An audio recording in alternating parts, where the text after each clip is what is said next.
So just basically a conversation about like the ebbs and flows of being an entrepreneur and the inconsistencies of it. Sometimes being the only person that is an entrepreneur and not having that support system where you can talk to somebody who really understands what you're going through, because most people that you work with or most people that you're friends with or part of your inner circle work a 9 to 5. That'll be a conversation between the two of us, because actually I have been blessed that most of my friends are entrepreneurs. Right. Most of my circle happen to be entrepreneurs. So and that's not everybody's story. Right. So then that'll be the bounce off. Exactly. Because like I have you, but everybody else that I know, they work a job. They have a job. They have a 9 to 5, and they have great careers. Yeah. But they don't know what it's like to live in those valleys. Yeah. When. All right. Okay. Save it. This is very personal work for me. Politics. I believe I was called to tell my story, use my voice, be a voice for the community, to speak to and for a community of people that's been ignored, denied, love, overlooked. religion. This is my life's work. Religion. I want to use words to uplift, heal, inspire, encourage. Do something different. Every Monday at 10. Good day, thinkers, thought leaders, progressives, and dreamers. I'm Craig the Writer Stewart, and this is So Much to Say. These are my thoughts in my voice on black shit, white shit, gay shit, and everything in between. Today we're talking about passion, fate, and destiny, the life of an entrepreneur. And I have my friend, Nynese Smoot. I almost called you by your maiden name. That's okay. But you are an entrepreneur, and you and I met many years ago, probably about 10 years ago. Yeah, almost 10 years ago, when I first moved to Atlanta from Los Angeles. Actually, I think it's been been about more than 11 that? years, because I did the show in 2007. The last time that I did A Day in the Life was 2007, so we must have met in 2006. Yeah, because I was there. You were there through at the process of right, the show. Exactly. But tell us, you're from D.C. originally, graduated from Howard University. Yes. I was about to say Hampton, which is my alma mater. No, the real HU. No, right, Hampton. The real HU. Yeah, Hampton Howard. is the real HU. Yeah, Howard University. Yeah. Okay. But we're both from the DMV. So tell us give us a little bit about your journey, the early days, because today you're a life coach. Sure. But in the beginning, you started off as an entrepreneur in terms of being a image consultant. That's it. So how did you get into that? You left D.C., you moved to L.A. Yeah, let me back up a little bit. You know, it's very interesting. I always knew I wanted to be an entrepreneur. My father was an entrepreneur. He was really good with his hands. He was a craftsman, a carpenter. And I just enjoyed spending time in the workshop with him, watching him make things with his hands. I thought it was just amazing. So he had his own business He had his own business, and before that, he and my mother used to vend. They used to be vendors in downtown D.C., and they were really good at it. So what kind of things was he selling or crafting? At the time, they were doing jewelry. Okay. My mother handmade jewelry. And it was beautiful pieces. They would go downtown, they would set up shop, and they would be out there all day, and they would do great. Right. And it was just in my father's DNA to be an entrepreneur. So once you inherited it. I kind of inherited it. Yeah, once they stopped that business, my father went on to be a craftsman and work with his hands and do a lot of carpentry. Unfortunately, my father could never really get his grounding as an entrepreneur, which can be the story for many of us. And what do you mean by that, grounding? It's just hard. You know, being an entrepreneur, finding your own way, being your own boss, being the bookkeeper, being married, being young, you wear all these hats, you have a family, you're just trying to figure it out. Right. Just trying to figure it out. You have to be your own marketing person. You have to do all of that. And there's a fine line between selling your product, making the money, and doing all of the many other things that have to be done. Right. And I think it just took a toll on their marriage. And eventually my mother, she had to pick up with the kids and she had to move on, because there were times when my father would opt to put the money back in the business and not pay the rent. Well, let me just say this, and I'm going to let you finish. Sure. But to that point, I've said so many times that it takes a very specific kind of person to be able to date an entrepreneur and an artist.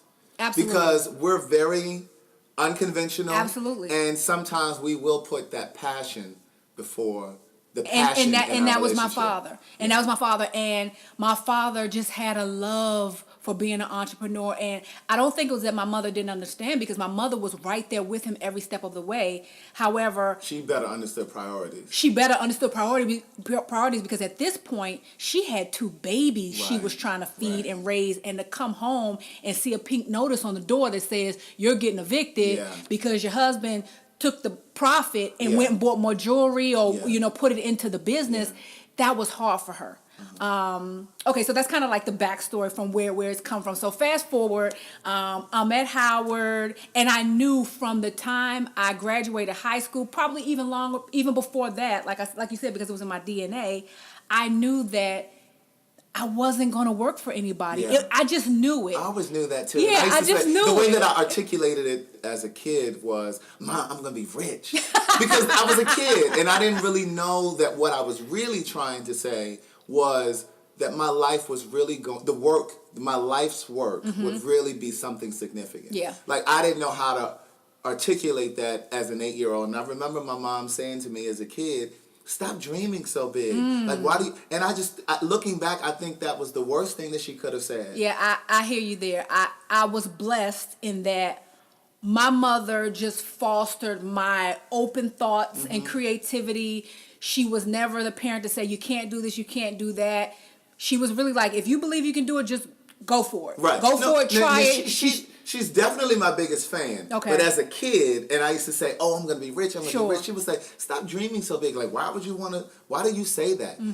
That's where it was problematic, because instead of really nurturing and trying to figure Yeah. out what the language was that I was looking for, it was, "Oh, well, stop dreaming so big." Now, conversely, my dad was just quite the opposite. My dad used to tell me all the time, "You're smart. You can do anything that you put your mind to. You're smarter than us. You have more education than us. You can go further than us." And so he was always that, I'm very proud of you. He was Sure. very vocal in saying things like that. My mother was the same way, but she didn't really language it that way. And Sure. it didn't come, I didn't feel her support until many years later, once I was producing the stage play and I was writing greeting cards. Then she got behind me because it was more of a tangible Yeah, thing. she could see it. She could put her hands on it. Yeah, because even when I did the first play, the very first time, she didn't say this to me, but one of my friends who came to the show said that she told her it was a lot better than I anticipated. And the show had sold out. Wow. Shout out to our former Mayor Marion Barry. People don't get it. They don't understand it if they're not from the DMV. But let me tell you, if not for that man, I probably would not have the type of work ethic that I have now, because I started working at 14 years old. The program that he had at that time allowed kids in the city to have a job from the age of 14 to 21. I believe it was 21. So I worked in that program from the time I was 14 through 21. Right. So I was blessed around maybe my junior year to get a job through the program with Kaiser Permanente. They put me in a department where I was working for the company's, I'm not sure at the time if she was legal counsel or if she may have been like head attorney, but I started working for an African-American woman, and honey, I thought she was all that. She was everything I aspired to be. She was fly, she was smart, she was educated, she was well dressed. I said, oh, I am working with the right person. So I started working with her, and I was kind of like an assistant to her assistant. And eventually her assistant left. And she said, well, I hope you're ready, because now you're going to be my executive assistant. Do you know? And how old were you at this point? 18. Okay. For the next 4 years, that woman, thanks Deborah Royster, took me with her to every company she went to. So I never had to go out and really interview. Right. We just picked up when it was time to go on to the next place. You know, as her career would grow, I grew with her. And I learned so much from her, just in business, how to deal with people, Are you still in touch with her? I haven't talked to her in years, and I just I looked her up not too long ago because I was going to reach out, but it's been some time. But I am who I am due to her and my mother. Okay. I am the woman I am because of her and my mother. So fast forward, we get to the last company, which was a cable startup in DC. We get there. We're working, and she eventually kicks me out of the nest. I'm her executive assistant. She kicks me out of the nest because we're at this startup, and she's like, there's no one in the human resources department. basically, I need you to go run the human resources department. Right. I'm like, I don't know a daggone thing about human resources. Right. She was like, I trust you. You're smart. You've been with me this long. You can do it. And I did it. I went to the human resources department and I just figured it out. I figured my way, and eventually she hired someone to run that department who I then worked under, who we had a great relationship. And one day, so not my mentor, but now the woman she hired, I don't even know how the conversation came up. She said, I need some new clothes. I need a kind of a makeover. So the woman that came in to run HR says to me, I kind of need a makeover. She was like, I love how you dress. She was like, can you put some things together for me? And so this is the beginning of Lines and This Curves. is the beginning of my first business, Lines and Curves. Which was image consulting. Which was an image consulting And you guys firm. Dressed people, you did their makeup, you did their hair. Exactly. We were a full-service image consulting firm, which started as a personal shopping agency. Correct. So I started with my boss at the time, who was my first client, and it kind of grew from there. So how did you know what to charge her? You just kind of figure it out. I'm a big researcher, so at the time I would just do research and find out, what other shoppers, maybe at Neiman or Sack, was there a separate pricing that they did outside of the store, or I would look into stylists and what stylists were charging. And so you were actually the one going out and buying. Yeah, I was actually going out, doing the shopping, and I would bring everything back to her. She would do a fitting. I would have everything alter, and then whatever she wanted to keep, she would keep, and then whatever she didn't want to keep, I would take back to the store. So you basically it wasn't the kind of relationship with the stores where they would loan you the clothes and let you choose. Not yet. So you basically had to buy the stuff with her. I had to buy the stuff. Yep. She would give me a budget. I would go out. I would shop. Sometimes I would even put some things, because when you're starting, you do what you got to do. I would put some things on my personal, and then whichever she would keep, I would charge her for that, and I would return whatever she did. Yeah, whatever she didn't use. Okay. So eventually that kind of grew, and I reached out to two friends, and I said, guys, remember when I told you all when it came to me what we were going to do as a business, I will let you know. I said, well, let's come to me. And who were these two? This was my friend Patrick Cooper, who is now just all things aesthetic. Right. People who know Patrick know that if it's about design, if it's about style, right. Patrick knows. Now, I know, and just for the people listening, Patrick went on to style Bad Boy Records. Yes.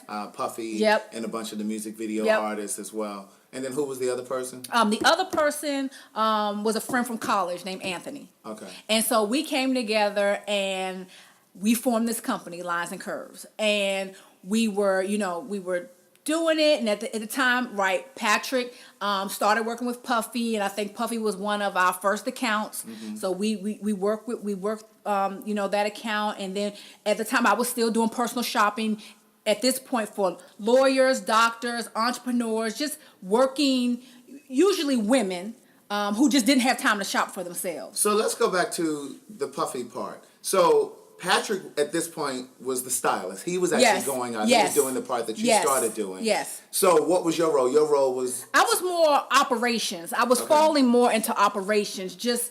So you made sure that the business we were moving forward. And you made sure that the payment was received Absolutely. For the shopper. Absolutely. I made sure that the invoices were paid, that the money was coming in, and that piece was being handled. So that when the shopper or the personal stylist gets to wherever he has to go, he doesn't have to ask, well, Puff, where's my money? Ideally, yes.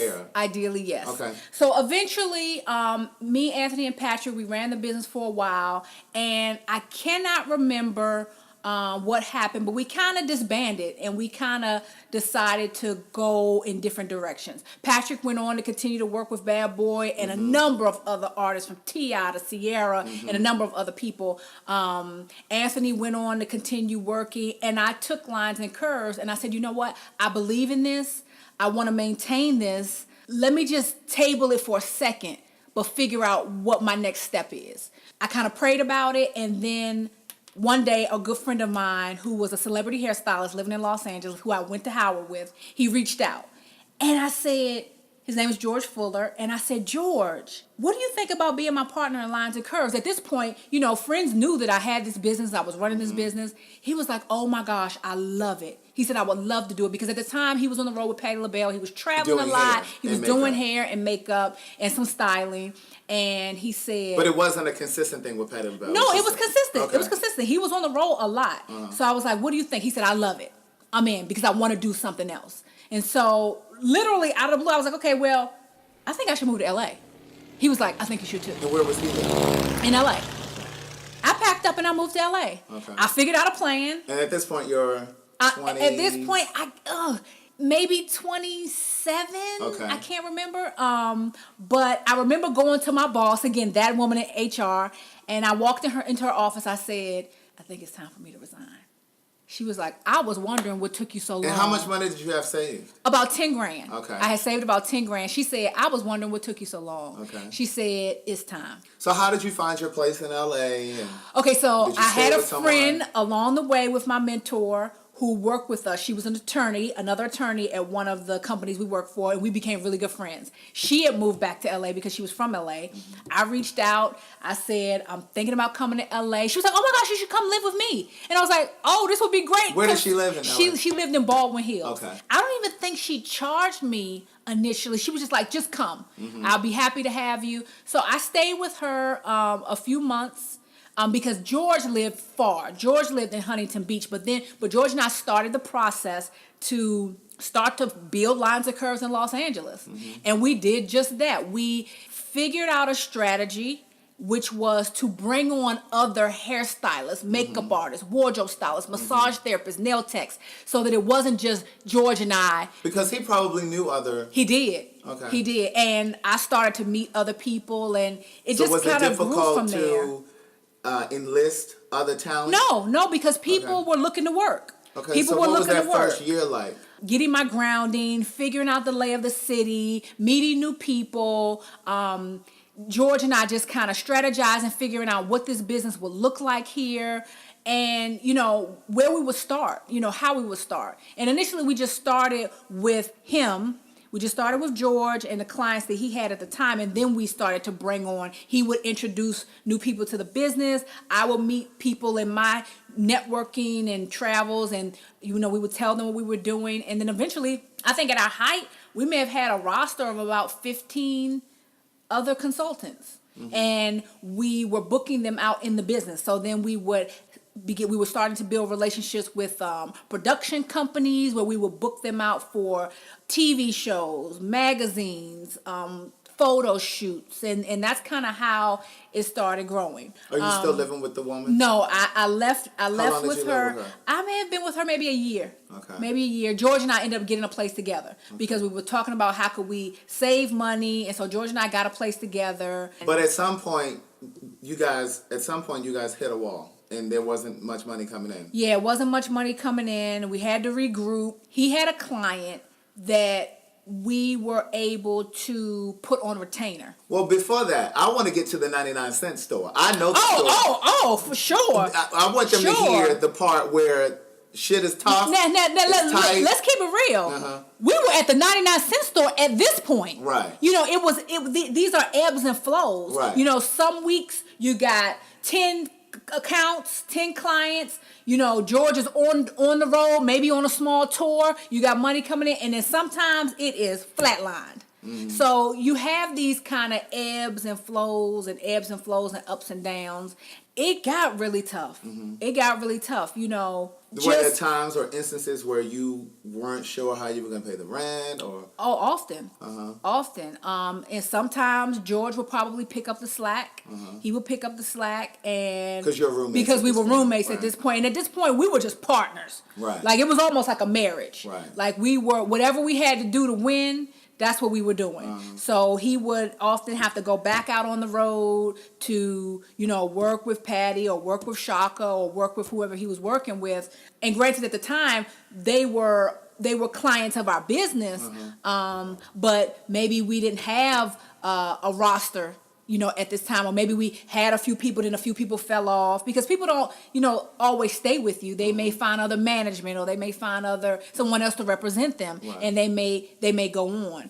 But there were times when it got very dark, and I can remember George introduced me to a really good friend of mine now, who's a celebrity makeup artist, Dita Massey, and Dita was probably one of the first people I met when I moved to LA, because when George picked me up from the airport, Dita was with him. Okay.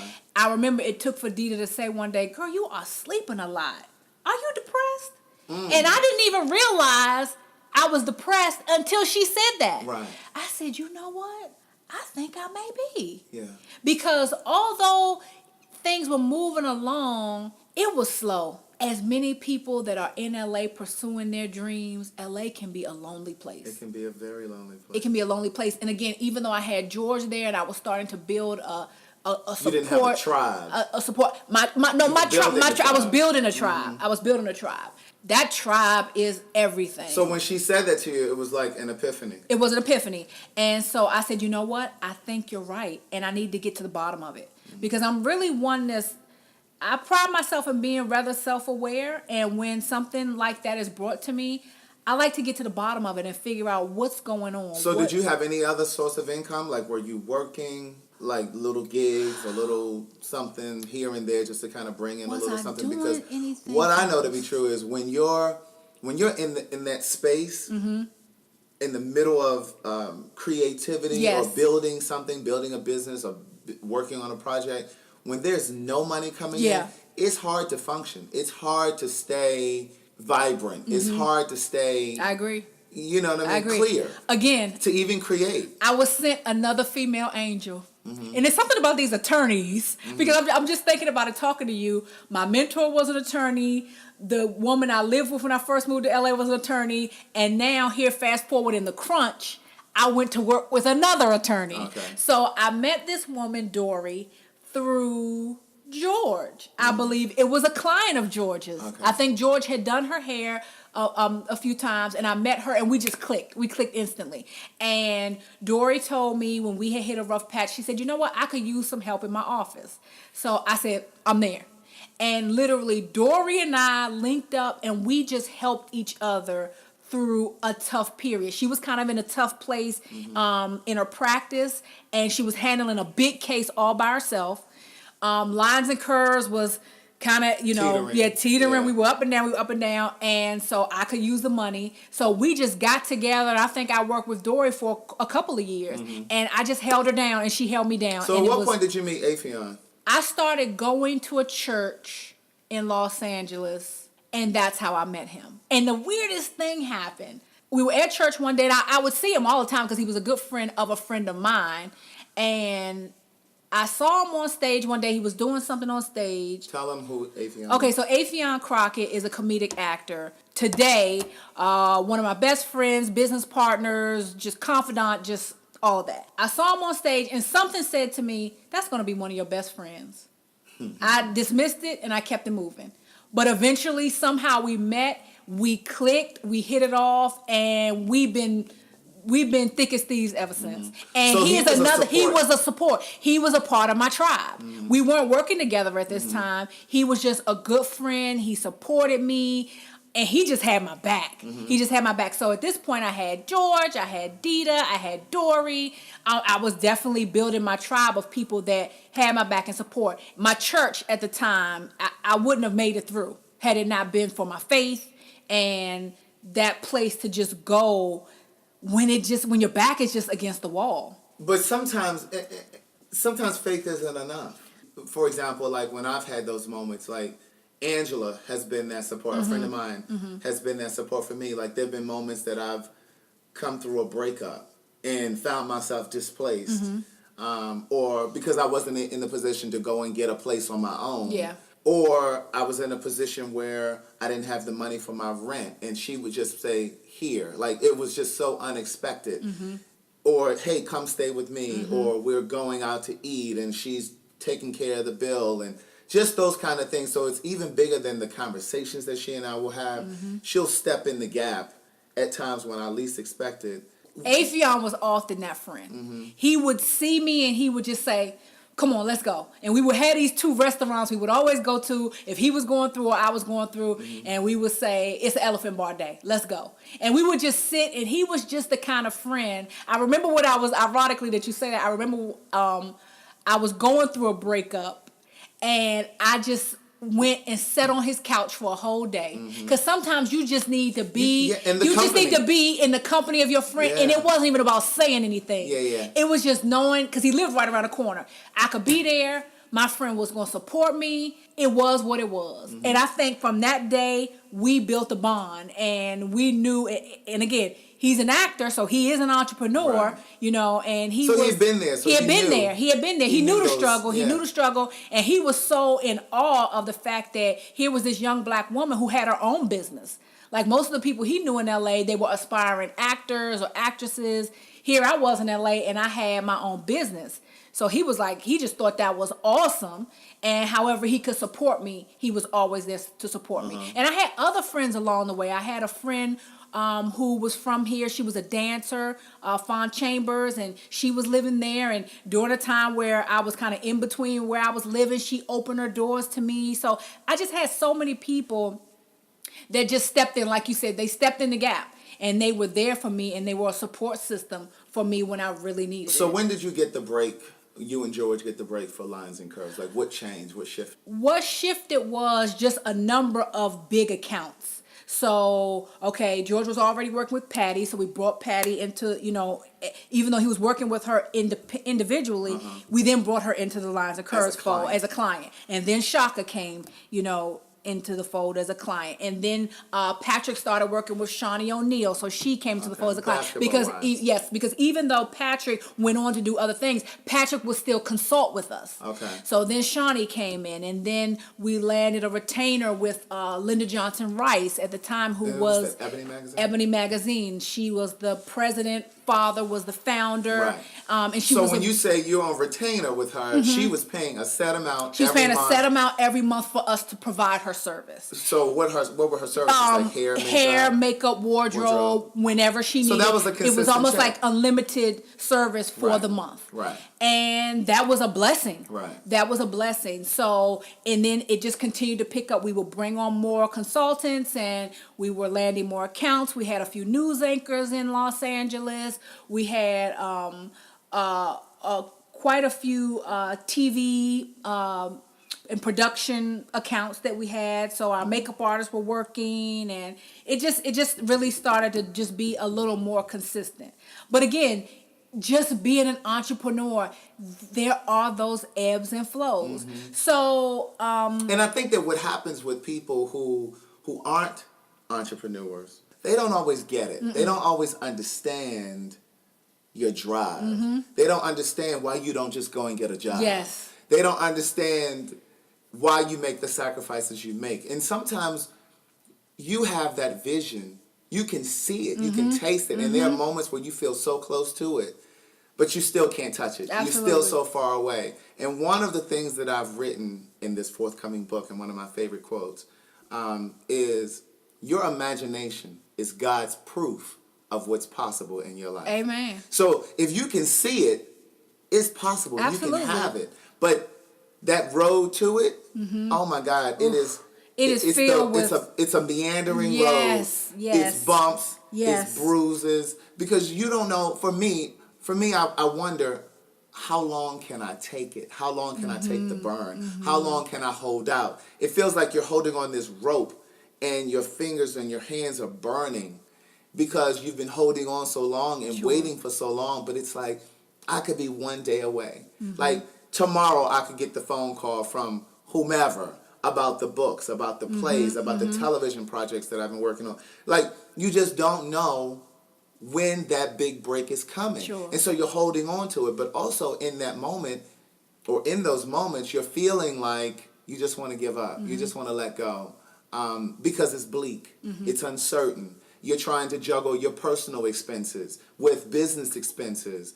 And no one really understands the journey of an entrepreneur or an artist unless you've walked that walk. Absolutely. And I think that I've gotten it, or inherited this this drive or this instinct firsthand because my mother was an entrepreneur. For many years she worked as a unit clerk in a hospital in Baltimore, but at some point she had the wherewithal to start purchasing abandoned properties in Baltimore through auction. Oh, wow. So she bought like 2 properties, and then she sold one of them like several years later for a profit, but she never rehabbed it because it was such an undertaking rehabbing the first one. So the first one she turned into an assisted living business. First it was a place for recovering drug addicts, and then they were stealing the things out of there because they weren't completely recovered.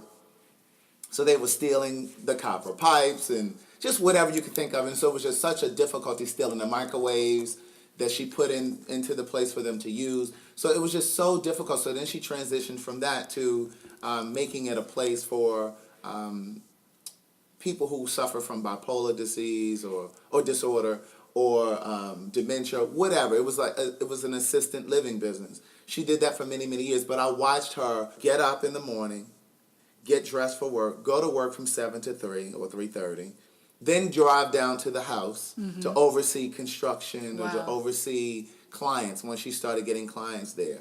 Then come home, cook dinner for me and my nephew because she raised my nephews. And she would get up and do it all over again the next day. And it took years. And I'll never forget when I was in middle school, I remember saying to her, because we were coming home, because I used to spend every weekend at my grandmother's house, because all of my cousins, they were my age down there.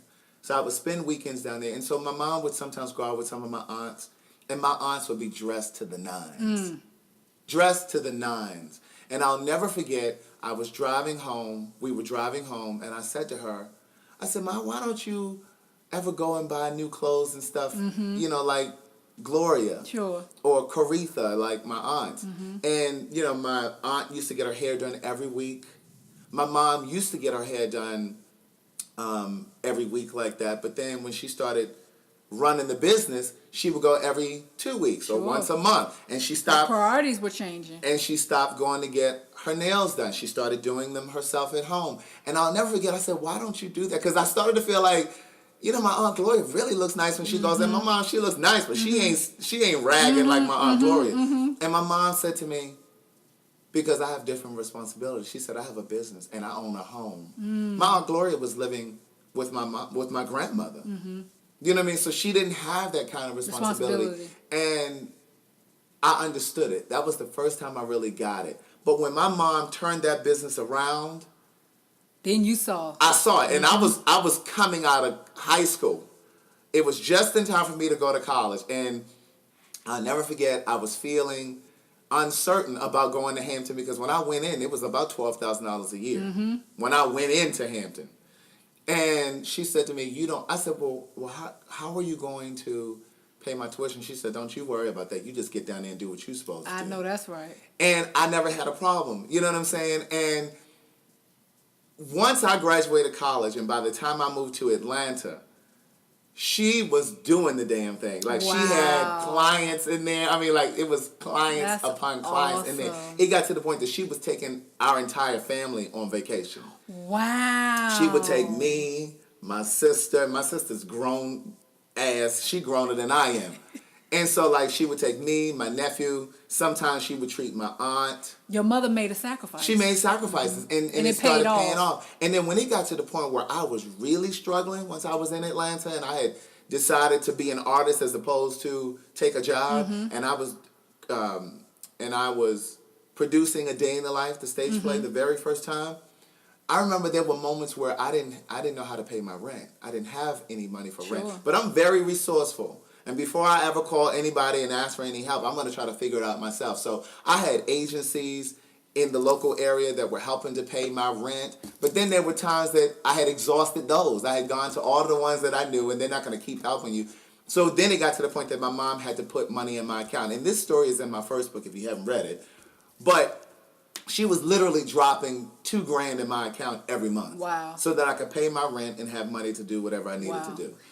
And she was doing it. So everything that I've learned, I learned from watching her because I saw the sacrifices that she made. And when I have those moments, even still now, where I feel overwhelmed and I feel like there's so much road ahead that I still want to cover, I think about my mom.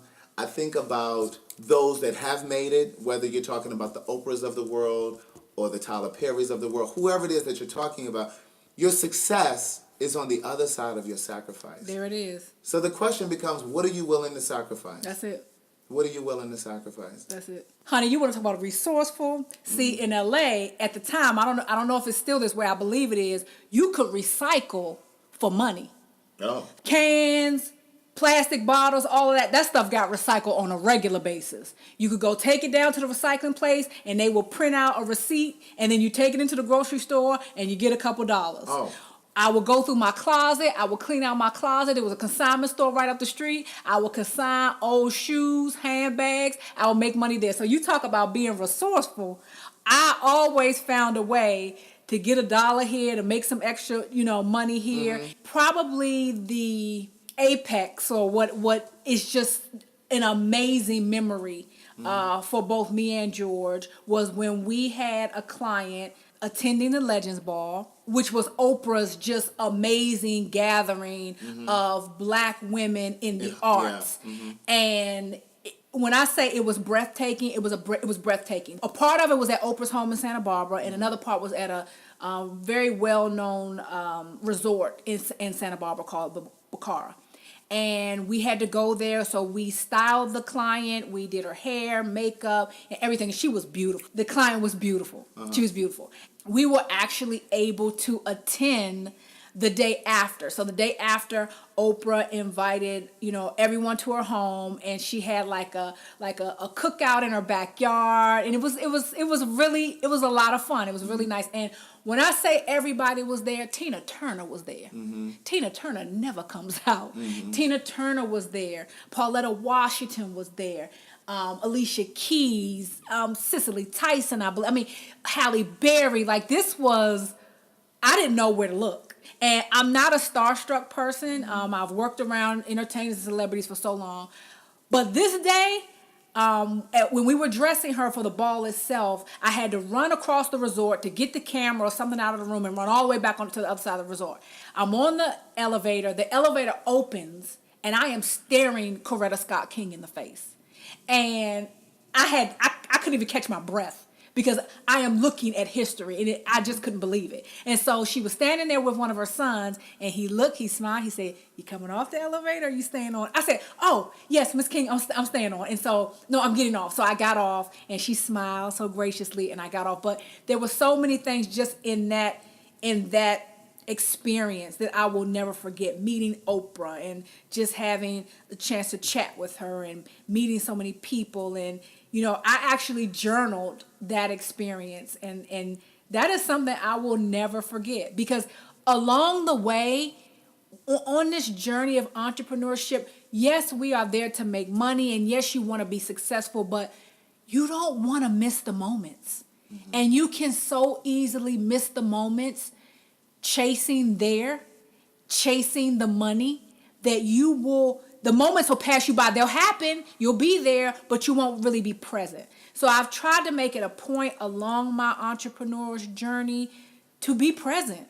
I think what happens, you spend so much time, energy, and effort pushing, trying to get to the next level, that you forget to live, and you forget to experience, and you forget to just spend time with your friends and just hang out, because you try to spend every single moment pushing to get to the next level. Because for me, I'm watching this proverbial clock thinking, okay, life is running, passing me by, and I want to be able to spend the majority of my life on that side of the success and not on this side of the success. And part of what I learned in moving to LA, that you have to just let go of the things that you can't control. You can't force it. You can't make things happen any faster than they're going to happen. You can't. And you just have to find a middle ground where you are okay with where you are. You have to accept where you are and trust that it's going to work out. Because as long as you keep your hands on the plow and you keep pushing keep going, it's going to happen the way that it's supposed to. But you can't try to force it. Because for me, I used to think, oh, is this going to be my big break? As soon as you meet this person, well, maybe this is where it's going to come. And it only led me to more and more disappointments. And you tire yourself out. Yeah. You get so tired thinking that this is the break, opposed to just letting the journey unfold naturally, letting it just be what it is. But it's so easier said than done. And trusting that everything happens when and as it should. Yeah. And that even applies to if your car is being repossessed. If your car is being repossessed, let it go. if you have to move out of your apartment because you're getting evicted and you have to move in with a friend or move back home, because sometimes home can be good for you. That reminds me, talking about cars getting repossessed. So during that time, when things were tough, I could not pay my car note. Mm-hmm. Now, I had bought my first dream car, a C240 Mercedes, while I was working in D.C., and that I shipped that car with me to Los Angeles. Well, during this tough time, it got rough, and I could not pay that car note. So my girlfriend and I had to swap cars. So she kept my car for maybe like a month or two until I could get, till we could get some clients moving and some things popping and the money was rolling again. But And that's you the do part what you have to do. But that's the part of being an entrepreneur too. You learn resourcefulness. Because I remember back in the day when my money was really funny. I remember I would go to Kroger. Mm-hmm. And if I just needed a few dollars for gas for the car, or just a few dollars to float me because I had a check that was coming, or I just deposited a check and I needed just a few dollars in my hand, or even if I didn't know where my next bit of money was coming from, I just needed something in my hands.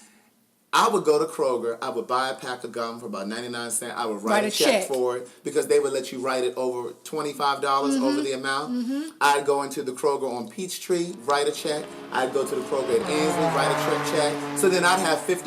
Yes, and if I was really feeling myself, I'd go to a third Kroger and write a third check. So I'd have $75 to my name.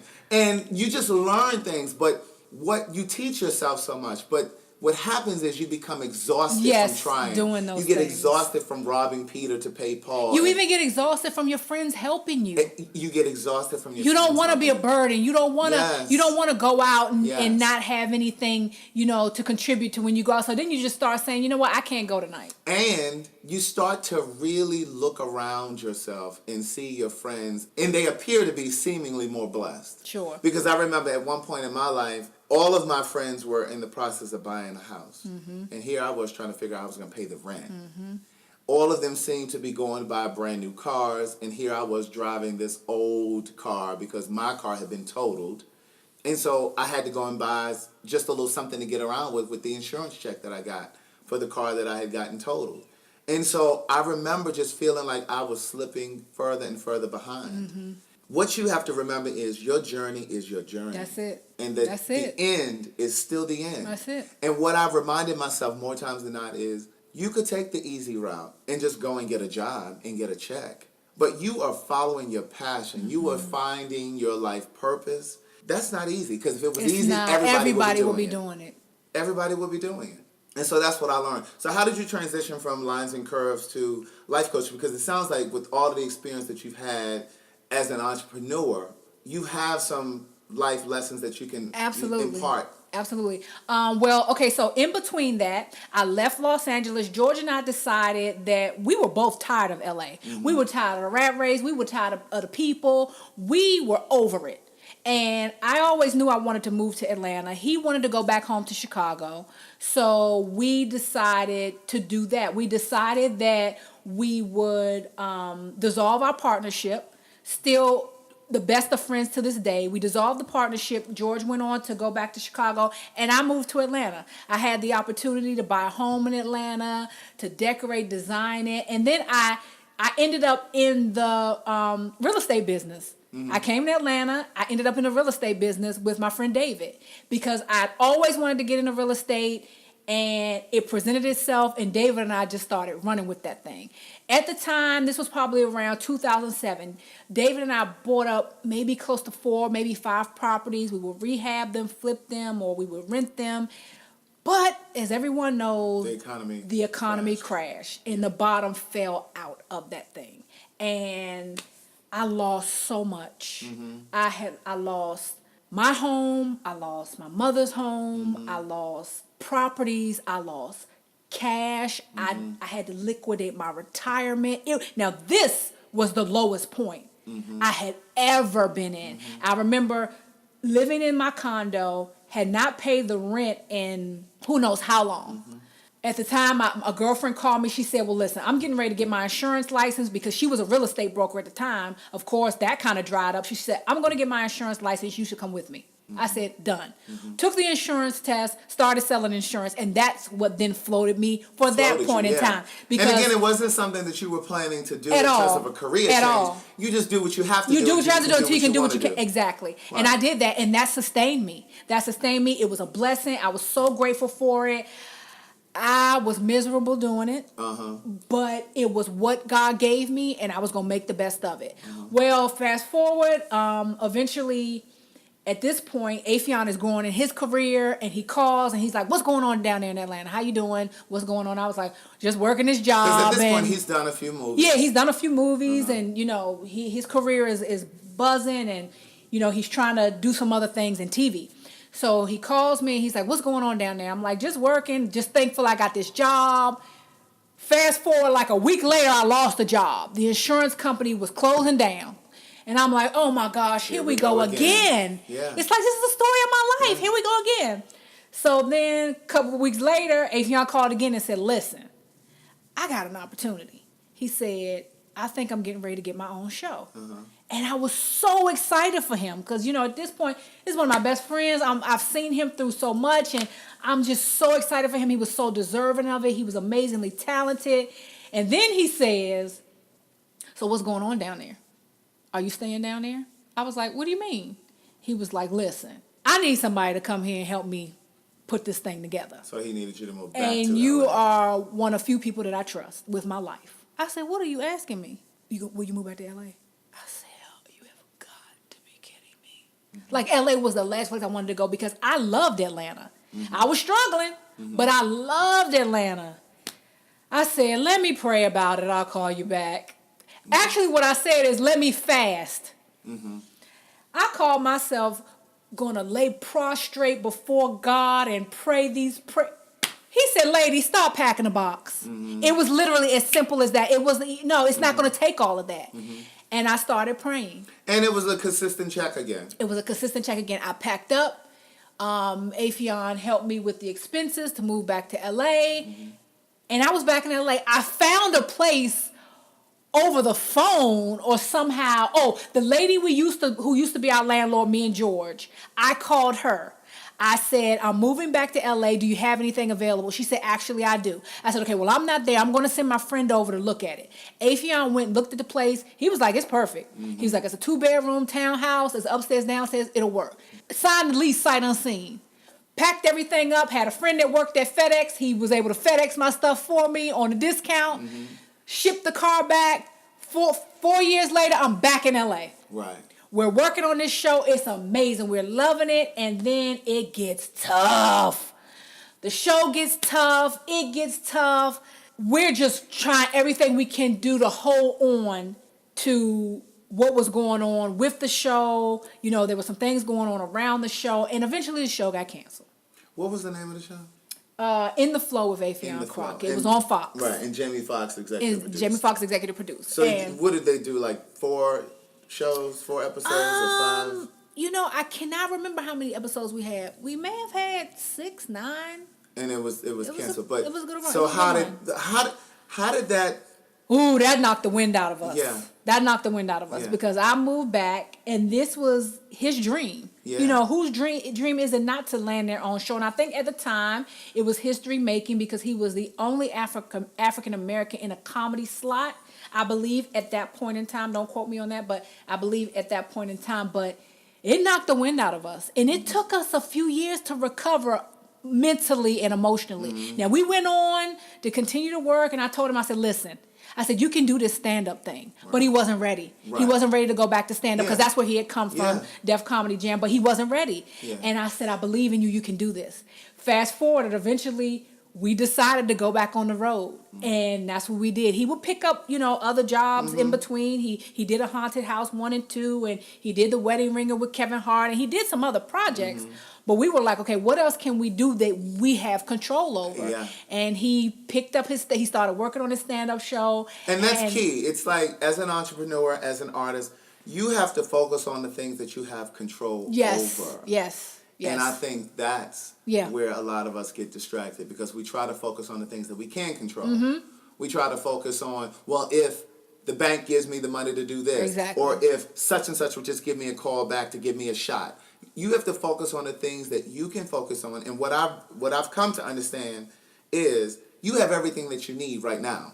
Mm-hmm. You have everything that you need, and you already know everybody that you need to know. And if it's out of your reach, then you don't need it right now. Exactly. Because I remember there were times before I had the resources to have a website built, or if I needed a publicist and I didn't have the money to hire a publicist. And I used to feel like, well, that's my roadblock. Mm-hmm. That's why I can't get to the next level. But no, the universe furnishes you with everything that you need right now. So use the resources that you have now. Absolutely. And that was a resource we had now.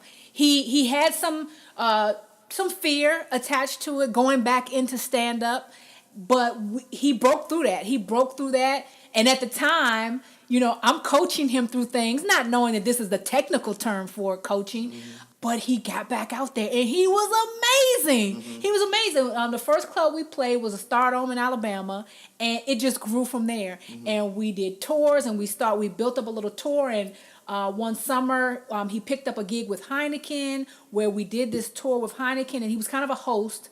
But then, the stand-up just started. It started coming up, and we started booking different cities. And so is this how you parlayed into?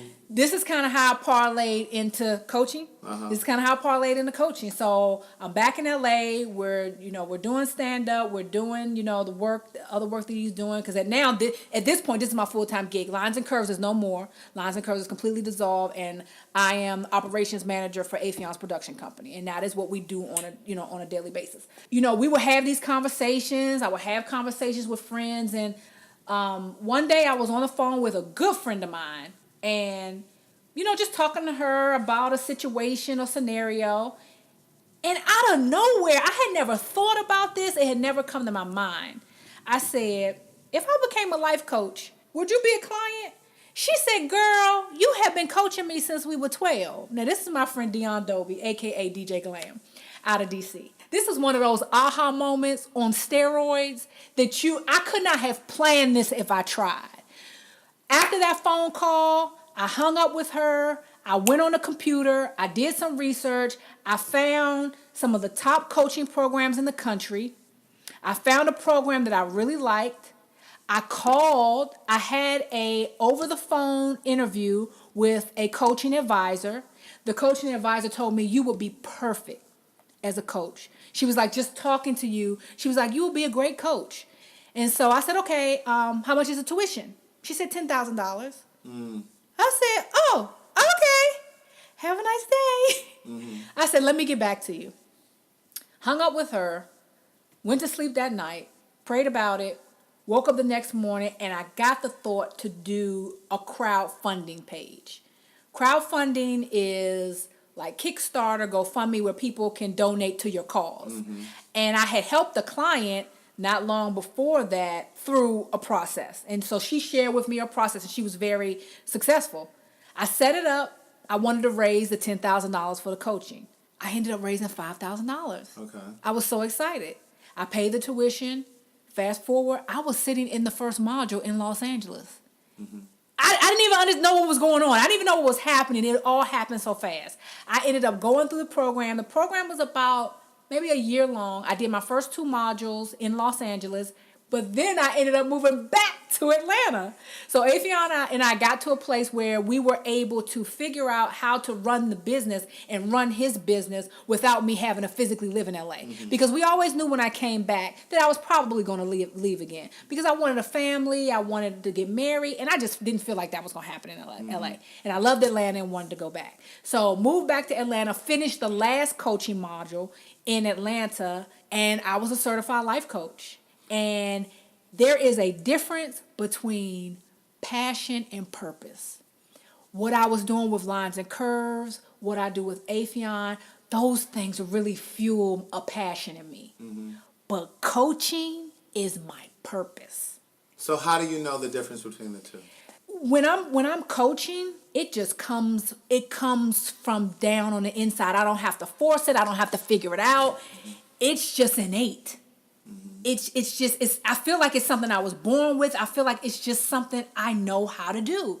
Now, granted, going through the program definitely gave me the tightening of the skill set and helped me understand different aspects of coaching, what coaching is, what it is not, because coaching is not about giving advice. True coaches believe that you already have the answer inside of you. I'm just the guide to help you get there. Yeah, help you I'm fill it just out. there to ask you certain questions To trigger it. to trigger. Kind of in the same way that a therapist. Exactly. From there, that friend became my first client. Probably before that, Afion was probably technically my first client because often we would coach each other on different things and situations. But Dion became my first client, and then I went on to land another client, Coretta Johnson, and it just kind of grew from there. Mm-hmm. So today, I can totally say I am operating in my passion. Afion and I are still working together.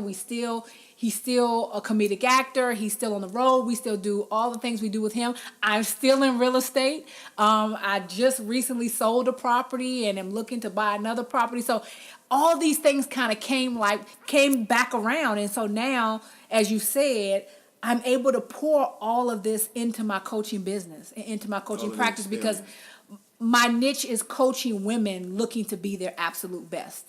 So my moniker is the best coach, with best in parentheses. And it's really not about me being the best coach. It's really a double entendre, but it's really to say I'm working with women who are looking to be their best. So whether that is the best entrepreneur, something that I've been, and something that I am, whether it's the best wife, something that I am. My job now is to help you figure out how you get there. And I have something to share because I've been there. I have traveled, this path and this road and, this journey. I can tell you the ups and downs of being an entrepreneur.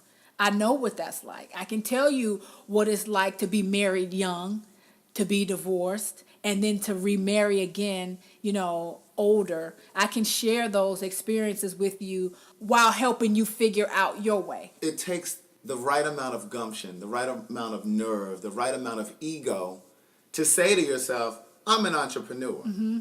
I'm an artist and I can do this, because it really does take enough belief in yourself to be able to do it. And not everybody does that. How would you say your ego has helped you as an entrepreneur, and how has it hurt you?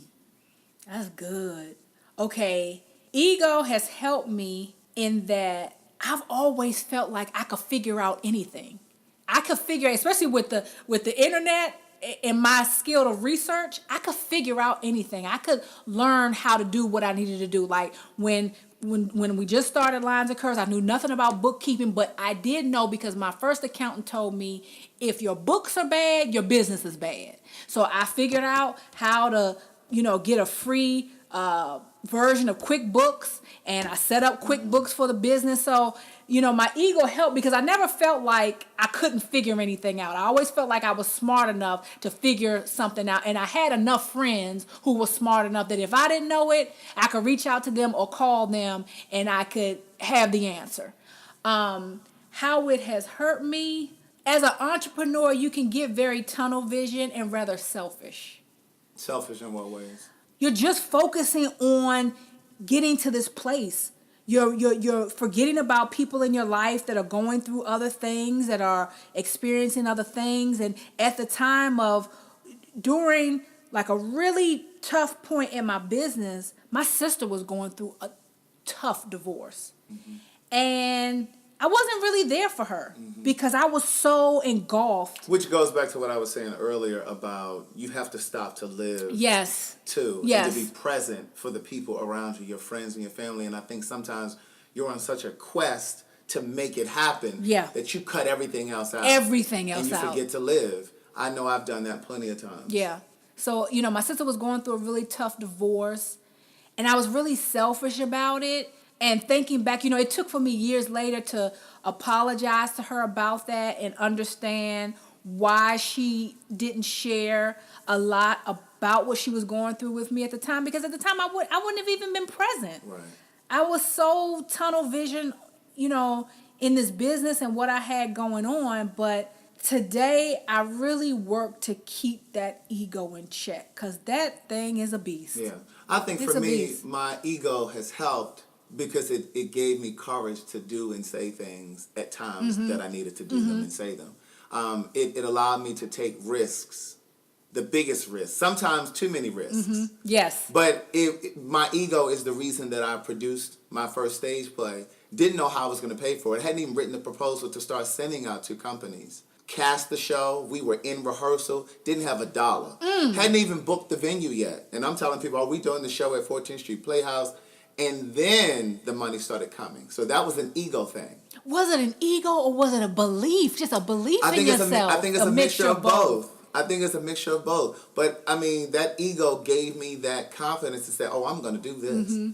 I think it's hurt me because, as I mentioned just a second ago, I've probably taken risks at times that I probably shouldn't have. I can understand that. I probably should have been smarter in some instances, more patient, really. But that ego will push you. Yes. The ego is what told me to pack all of my shit and move to L.A.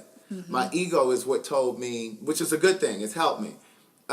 It was the thing that told me that I could produce my first book, and then which became the second book. My ego is what tells me that these books are more than books, that it's a movement. It's the thing that tells me that I can make it. It's the thing that tells me, ego is what allows me to promote myself through social media and not care what people think. Yeah. Again, it's a fine line because I would line. say that's just belief in self. Absolutely. That's just belief in self. But hearing you again, as you're talking about ego, I will go back and say the ego is what had me invest in probably so many houses at one time. Like just knowing that, okay, if I invest in all these houses, they will all, reap a profit. I can do this. I got this. When really maybe I should have invested in 2, work with those 2, and then, but I invested in so many at one time. How can people reach you? Okay, so my platform of choice is Instagram. You can find me on Instagram at Nynese_. That's capital N as in Nancy, YNESE. Or you can find me online at www.nynesE.com. Thank you for listening. This is Craig the Writer Stewart. Of course, my Instagram is Craig the Writer Stewart. My Facebook is also Craig the Writer Stewart. And the website is www.craigthewriterstewart. You see the pattern? But anyway, thank you for listening. Please share this podcast with your friends, your family, your network, especially those entrepreneurs and artists in your life. Don't forget to subscribe, whether you're on Spotify, iTunes, SoundCloud, YouTube, Stitcher, TuneIn, Google Play. You get the point. Be safe. Keep loving yourself.